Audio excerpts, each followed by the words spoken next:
Hey guys, today I'm talking about why friends do not let friends pay points most of the time.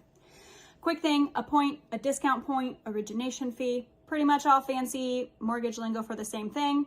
You're paying to buy down the interest rate to a below market rate for today. 1 point equals 1% of the loan amount. Paying a point will generally get your interest rate about 1/4% less.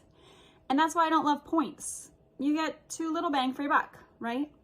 1/4% lower rate really doesn't reduce your payment by that much.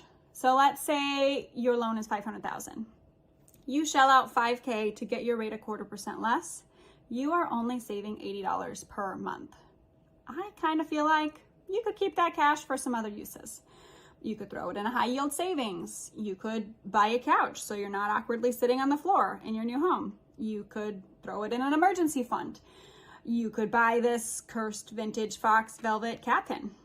I hear that it is weird and haunted. Think about it. Reason number 2, you are likely going to refinance long before you actually make up the cost of a point. You might refi, you might sell. There's a lot of reasons why that this could happen. Life happens, right? Medical bills, tuition, weddings, might have to pull cash out for those, for home improvements. You want that fancy new kitchen. Maybe a job transfer means you have to sell. Maybe you need a larger home or a smaller home because of your family size. Or let's manifest this, guys, a drop in interest rates, right? Everyone's gonna start refinancing as soon as those rates start lowering, even marginally. And so we don't want those points to have gone to waste. And lastly, if you're watching this video in 2023, probably rates are gonna go down, you guys.